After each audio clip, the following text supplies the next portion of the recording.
Hello everyone, my name is Nalabasya and I welcome you to my YouTube channel where we are going to learn about English grammar. Okay, English grammar for spoken English language. So this is going to be our day 6 and this is written, there is written day 5 but it is going to be day 6 classes. Okay, so let's start today's classes. Now in today's lecture, okay, we are going to see the general structure of sentence pattern. ये आपको मैं हमेशा की तरह हर class में पढ़ाता हूँ, इसको भी आप देख लीजिएगा। General structure of sentence pattern. Structure of sentence pattern होता है किसी भी वाक्य को जब हम इंग्लिश में लिखते हैं तो हमारे पास उन सभी वाक्य में जो सब्जेक्ट आता है, वर्ब आता है, ऑब्जेक्ट आता है, इनका सीक्वेंस क्या होना चाहिए, इसी चीज़ को बताने के लिए मैं इस्तेमाल करने वाला हूँ general structure of sentence pattern. अब इसमें मैंने क्या किया, मैंने सेंटेंस को पहले ही 2 भागों में डिवाइड कर दिया। एक तरफ होता है सकारात्मक और दूसरी तरफ होता है नकारात्मक सेंटेंस। अब अगर नकारात्मक की बात करोगे तो हमेशा नॉट आपको दिखेगा, लेकिन वर्ब से पहले दिखेगा। नॉट हमेशा वर्ब से पहले दिखना चाहिए, ये कंडीशन है नेगेटिव बनाने के लिए। तो किसी भी सेंटेंस चाहे वो असर्टिव हो, इंट्रोगेटिव हो या फिर क्वेश्चन वर्ड्स हो, आप उसका नेगेटिव बना सकते हो। जैसे कि मान लो अगर मैं बात करता हूँ असर्टिव सेंटेंस की, वो भी सकारात्मक की, तो आप स्ट्रक्चर में देख सकते हो। स्ट्रक्चर हमारे पास है सब्जेक्ट प्लस वर्ब का first form, helping verb, then verb, then object है। इसी का अगर मैं स्ट्रक्चर बनाता हूँ तो मैंने क्या किया, वर्ब से पहले मैंने नोट कर दिया। देखो यहाँ पे ये subject plus helping verb plus note plus verb plus object. तो मैंने कुछ भी नहीं किया, मैंने सिर्फ मैंने यहाँ बस पहले नोट कर दिया और इससे मेरा स्ट्रक्चर आसानी से बन गया है। तो आप भी इसी तरह से आसानी से स्ट्रक्चर बना सकते हो, किसी भी सेंटेंस का स्ट्रक्चर बना सकते हो, चाहे वो असर्टिव हो या यस या नो टाइप के सेंटेंस हो, उसका भी आप नेगेटिव बना सकते हो। ठीक है, तो ये सारी बातें मैंने आपको बता दिया था, आप इसको एक बार ज़रूर पढ़ लीजिएगा रिवीजन पर्पज़ के लिए। अब चलते हैं हम आगे। अब हम टेंस पढ़ने वाले थे और टेंस में हमने कहाँ कितना हम पढ़ लिए हैं। टेंस में हमने प्रेजेंट टेंस ऑलरेडी हम पूरा कंप्लीट कर चुके हैं। आज हम स्टार्ट करने वाले पास्ट टेंस, और पास्ट टेंस में हम पास्ट इंडेफिनिट टेंस हम पढ़ेंगे। चलिए, क्योंकि मेरे पास अभी टाइम अवेलेबल नहीं हो पा रहा था, इसलिए मैं वीडियो नहीं बना पा रहा हूँ, डेली बेसिस पे वीडियो बना ही नहीं पा रहा हूँ, जबकि मुझे बनाना चाहिए, लेकिन I don't have such amount of time because nowadays I am taking spoken classes in Ramanujan। वहाँ पर मैं अपना स्पोकन क्लासेस भी ले रहा हूँ, तो इस कारण से बहुत डिफ़िकल्ट होता है मेरे लिए to take out time from 24 hours and make videos. क्योंकि एक वीडियो बनाने के लिए मुझे पहले पीपीटी बनाना पड़ता है, देन उसके बाद में उसको रिकॉर्ड करना पड़ता है, तो इस टेक्स टाइम ऑलमोस्ट 2 आवर्स लगता है। एक किसी भी क्लास को रिकॉर्ड करने के लिए मुझे मिनिमम 2 आवर्स तो लगता ही है, क्योंकि पीपीटी बनाना पड़ता है, देन उसके बाद में उसको रिकॉर्ड करना पड़ता है, देन उसके बाद उसको अपलोड करना पड़ता है, and then I have to check it whether it is wrong और राइट। क्योंकि पीपीटी में क्या होता है कि कहीं स्पेलिंग मिस्टेक ना हो, कुछ सेंटेंस गलत ना हो, तो मुझे उसका भी देखना पड़ता है। तो इट टेक्स एटलीस्ट 2 आवर्स, कम से कम 2 घंटे तो लगते ही हैं। चलिए हम पुरानी बातों को रिवीजन कर लेते हैं। अभी प्रेजेंट इंडेफिनिट की बात करें तो प्रेजेंट इंडेफिनिट मैंने ऑलरेडी आपको पढ़ा दिया था, लेकिन रिवीजन के लिए हमें रिवीजन करना ही पड़ेगा। रिवीजन के लिए वापस से मैंने आपको यहाँ पर ऐड किया हूँ। ठीक है, तो देखिए हमारे पास 6 स्ट्रक्चर होते हैं। पहला स्ट्रक्चर है सब्जेक्ट प्लस वर्ब का फर्स्ट फॉर्म, वर्ब में एसीएस, देन ऑब्जेक्ट होता है, सी कम्स हियर, वो यहाँ आती है। उसके बाद में इसी का नेगेटिव बनेगा subject plus do does plus not, then verb का first form, then object, she does not come here. इसके बाद हम बात करते हैं इसी का नेगेटिव बनाने के लिए क्वेश्चन वर्ड यस या नो टाइप में क्वेश्चन बनाएंगे, तो हम जो हेल्पिंग वर्ब है उसको सब्जेक्ट से आगे लिखेंगे, यानी कि डू डज आगे आ जाएगा, do does then subject then verb then object आ जाएगा। यहाँ पर डज सी कम ईयर, क्या वो यहाँ आती है। इसके बाद हम इसी का नेगेटिव बनाएंगे does she not come here, वो यहाँ नहीं आती है। और उसके बाद में हम क्वेश्चन वर्ड लिखेंगे, अलग अलग क्वेश्चन वर्ड, यानी कि अलग अलग क्वेश्चन वर्ड से हम क्वेश्चन बनाएंगे। तो क्वेश्चन वर्ड हमेशा हेल्पिंग वर्ब से पहले आना चाहिए। देखो हेल्पिंग वर्ब से पहले, और हेल्पिंग वर्ब हमेशा सब्जेक्ट से पहले आनी चाहिए, ये हमेशा सीक्वेंस रहता है। ठीक है, ये हो गया प्रेजेंट इंडेफिनिट की बात हो गया। ये प्रेजेंट कंटिन्यू की बात हो गया, जहाँ पर हमने देखा था subject plus is am are, then verb can forms is coming here, subject plus is am are not plus verb can forms is not coming here, इससे कमिंग हियर, क्या वो यहाँ आ रही है, इससे नॉट कमिंग हियर, क्या वो यहाँ नहीं आ रही, वाई सी कमिंग हियर, वो यहाँ क्यों आ रही है, why she not coming here, why she not coming here, वह यहाँ क्यों नहीं आ रही है। तो ये सारे स्ट्रक्चर को आपको ध्यान से पढ़ना है। इसके बाद में हमने परफेक्ट की बात कर ली थी। परफेक्ट में भी हमने 6 स्ट्रक्चर देखे थे। Subject plus had plus verb का third form, subject plus had plus verb का थर्ड फॉर्म। देखो ये सारे जो टेंस पढ़े हम रिवीजन भी होता जा रहा है। ठीक है, तब ये मत सोचिए कि रिवीजन नहीं करना चाहिए, revision must be there. Okay, revision तो होना ही चाहिए, otherwise whatever we learn we can forget it. हम जो भी सीखते हैं वो हम भूल सकते हैं। सो देखिए यहाँ पे तो सारे स्ट्रक्चर हैं। Let me clear it. चलिए, पहला स्ट्रक्चर है subject plus had, then verb का third form she had come here, वो यहाँ आ चुकी है। Subject plus had plus not plus verb, then object she had not come here, had she come here, had she not come here, why had she come here, why had she not come here. ये सारा structure है, ये सारा structure आप note कर लीजिएगा, और हो सकता है पीडीएफ भी आप डाउनलोड करने की कोशिश कीजिएगा। चलिए, अब हम बात करते हैं प्रेजेंट परफेक्ट कंटिन्यू की बात करते हैं। तो इसके भी हमने 6 स्ट्रक्चर देखे थे। I have been playing cricket since morning, I have not been playing cricket since morning. Have I been playing cricket since morning? Have I not been playing cricket since morning? Why have I been playing cricket since morning? Why have I not been playing cricket since morning?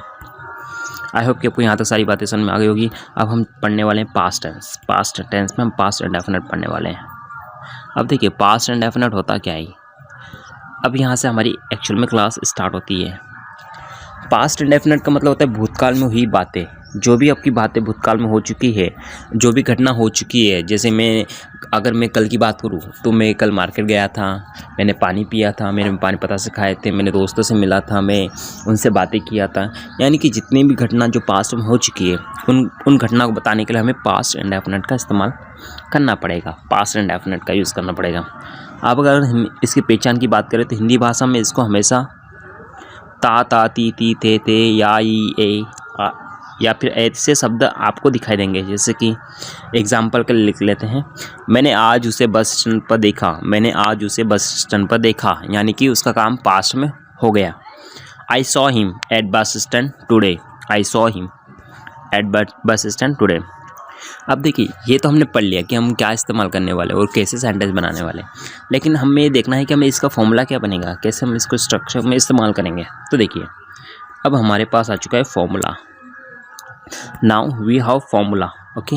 And formula देखो, ये formula है हमारे पास, ये वाला formula. तो subject plus verb का second form then object है। अब यहाँ पे सब्जेक्ट एक वचन हो या बहुवचन है, आपको हमेशा वर्ब का सेकंड फॉर्म इस्तेमाल करना है। तो मेरे पास पहला सेंटेंस है, उसने मुझे धोखा दिया। सब्जेक्ट कौन है? सी और उसकी वर्ब है चिट, लेकिन चिट के हमें सेकंड फॉर्म चाहिए, तो चिट की सेकंड फॉर्म चिटेड हो गया। She cheated me, she cheated me. मैंने भारी गलती कर दी।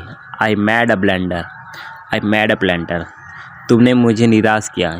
You disappointed me. हमने उसे इनवाइट किया। We invited him.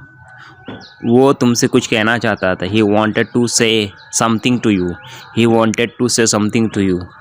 तुम अक्सर उनसे लड़ते हो। यू ऑफन लड़ते थे। You often fought with her, you often fought with her.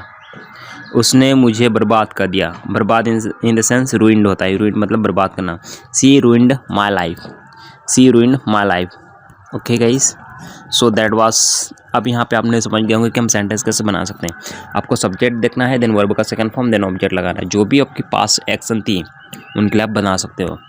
अब इसी का नेगेटिव, चलिए यहाँ पर एक और ख़ास बात ध्यान रख लीजिएगा कि जो नेगेटिव बनाएंगे, नेगेटिव कभी भी बिना हेल्पिंग वर्ब का नहीं बन सकता। ये बात आपको ध्यान रखनी पड़ेगी, ओके।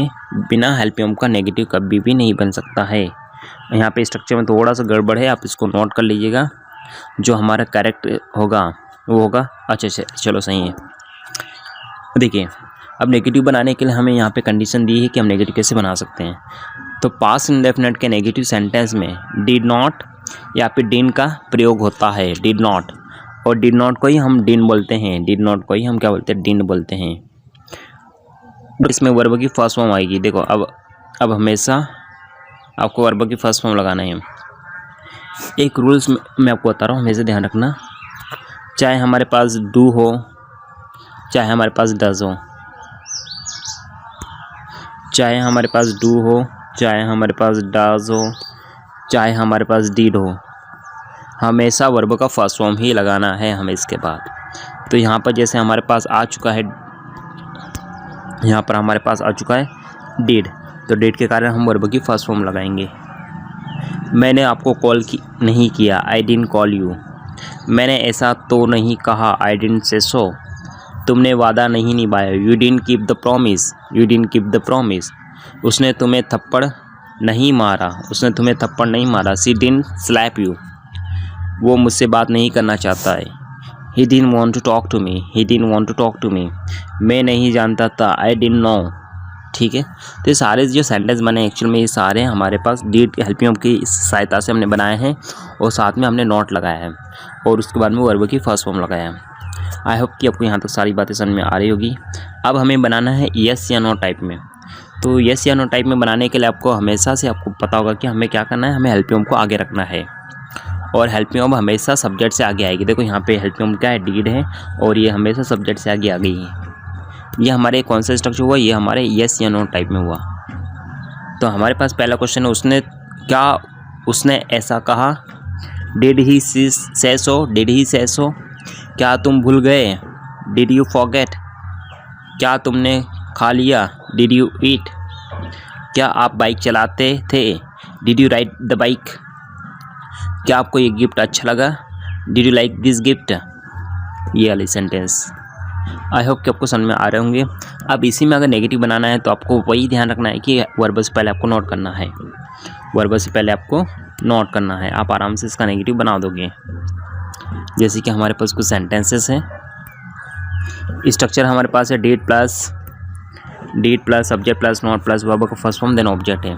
हमारे पास पहला सेंटेंस है, क्या उसने तुम्हें नहीं डांटा, did he not scold you, क्या आपने उसे नहीं छेड़ा, did you not tease her, tease मतलब छेड़ना होता है या फिर मतलब कि छेड़छाड़ करना, क्या आप यहाँ नहीं आना चाहते थे, did you not want to come here, did you not want to come here, क्या मैं फ़ोन नहीं चलाता था, did I not use phone, क्या आपको तकलीफ़ नहीं होती थी, did you not get hurt, did you not get hurt. Okay, now अभी देखो, अभी हमें बनाना है अलग अलग तरीके से क्वेश्चन वर्ड से बनाना है। तो हमारे पास कुछ क्वेश्चन वर्ड की लिस्ट है, आप समझ सकते हो। पहला जो क्वेश्चन वर्ड है, व्हाट का मतलब क्या होता है, वाई का मतलब क्यों होता है, व्हेन का मतलब कब होता है, वेयर का मतलब कहाँ होता है, विच का मतलब कौन सा होता है, हु का मतलब कौन हो गया, हुज मतलब किसका हो गया, हुम मतलब किसको किसके, और हाउ का मतलब कैसे हो गया। ये सारे हमारे क्वेश्चन वर्ड हैं और इन्हीं क्वेश्चन वर्ड से हम क्या करेंगे, अलग अलग क्वेश्चन बनाएंगे। तो हमारा फिफ्थ स्ट्रक्चर होगा क्वेश्चन वर्ड से, जहाँ पर हमारा स्ट्रक्चर बनेगा question word plus helping verb plus subject plus verb then object आएगा। अब यहाँ पर हमें अलग अलग तरीके से क्वेश्चन करना है, कब, क्यों, कहाँ, कैसे।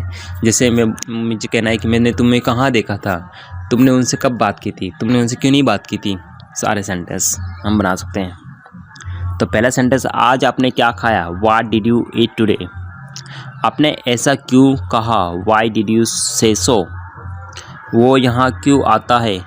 देखो सारे सेंटेंस में हमारे पास जो क्वेश्चन वर्ड है एक्चुअल में ये सबसे आगे है। देखो अगर आप देख पा रहे होंगे तो क्वेश्चन वर्ड आगे हैं, क्योंकि स्ट्रक्चर में भी आगे रखना है हमें, इसलिए बस यही बात ध्यान रखने वाली है, उसके अलावा कुछ भी नहीं है। इसके अलावा वो यहाँ क्यों आया था, why did he come here, why did he come here, ये कैसे हुआ, हाउ डिड इट हैपन, कल वो कब सोया था, when did he slap yesterday, आप पहले कहाँ रहते थे, where did you live earlier, आप कब आए थे, where did you come. I hope कि यहाँ पर सारी बातें आपको समझ में आ रही होगी। एक और बात ध्यान रखना है, जितनी भी हमारी वर्ब होगी वो हमेशा फर्स्ट फॉर्म में ही आनी चाहिए, ये बात आपको ध्यान रखना होगा। जितनी भी वर्ब है सारी फॉर्म हमेशा वर्ब का फर्स्ट फॉर्म में आनी चाहिए, ठीक है। यहाँ पे मैंने वर्ब का फर्स्ट फॉर्म नहीं लिखा है, तो आप इसको नोट कर लीजिएगा। और हेल्पिंग तो हमारे पास डिड है ही, ओके। देन वापस हमारे पास स्ट्रक्चर आ गया, इसमें फिर हम अलग अलग क्वेश्चन वर्ड से प्लस नेगेटिव बनाएंगे। आप देख सकते हो, उसे क्या नहीं पता था, what did he not know, what did he not know, आप किसके साथ नहीं खेलते थे, whom did you not play with, whom did you not play with, आप मेरी बात क्यों नहीं मानते थे, why didn't you listen to me, why didn't you listen to me, why didn't you listen to me, या फिर why did you not listen to me। Okay guys, so I hope कि आपको ये लेक्चर बहुत पसंद आ रहा होगा। आपको आपको इसका PDF जरूर मिल जाएगा। अगर आप इसका PDF चाहते हो तो आप मुझे व्हाट्सअप पे SMS करिए, तो आपको PDF अवेलेबल हो जाएगी। और मैं सोच रहा हूँ कि एक टेलीग्राम चैनल अलग से बनाऊँ ताकि उसमें सारी PDF मैं रख सकूँ, क्योंकि व्हाट्सअप पे क्या होता है कि डिलीट हो जाती है कुछ समय के बाद। तो इसी तरह का मैं टेलीग्राम चैनल बनाने की कोशिश कर रहा हूँ, लेकिन मुझे अभी इतना आइडिया नहीं है कि कैसे बनाएं या क्या करें। खैर, आप इस वीडियो को एंजॉय कीजिए और जो भी आपको समस्या आप ज़रूर मुझे बताइएगा। और अभी आपको क्या करना है, you to like the video, share with your all friend and subscribe. Okay, we will meet on the next tutorial. Then bye bye, have a good day.